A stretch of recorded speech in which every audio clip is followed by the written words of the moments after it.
I'm Alex Villarreal with the VOA Special English Health Report. World AIDS Day was December 1st. This year, experts reported more signs of success in halting the AIDS epidemic. The number of AIDS-related deaths and the number of new infections are both decreasing.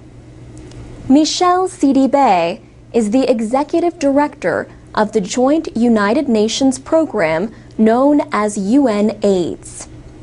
He says today we can say that we have changed the direction of the AIDS pandemic.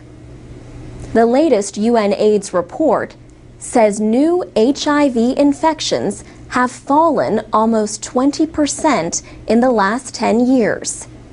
And there has been a similar drop in the last 5 years in the number of AIDS-related deaths.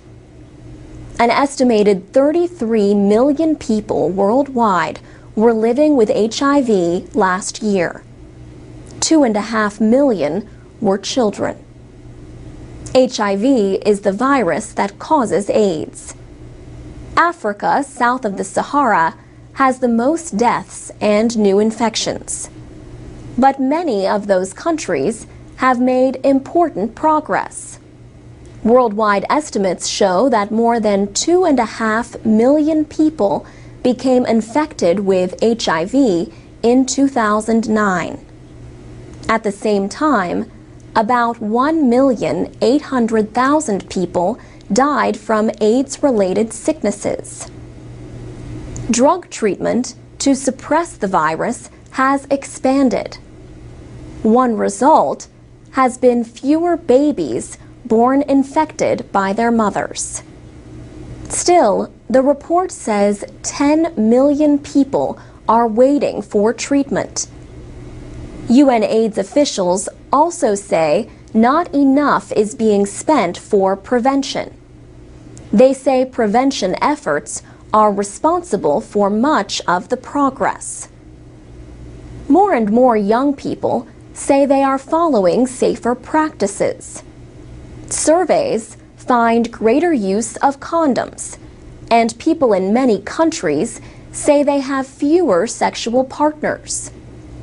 World Health Organization chief Margaret Chan called this year's AIDS report encouraging.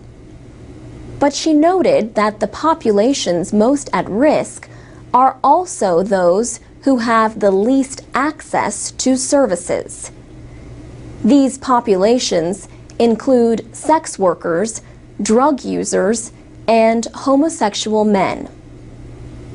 In other health news, a new study has found that 1 in every 100 deaths in the world is caused by other people smoking.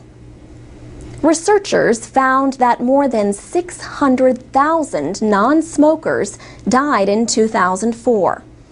They say the deaths were from diseases and infections caused by secondhand smoke, also known as passive smoking.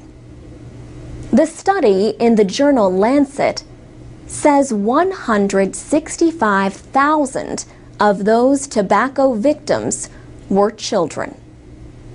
For VOA Special English, I'm Alex Villarreal.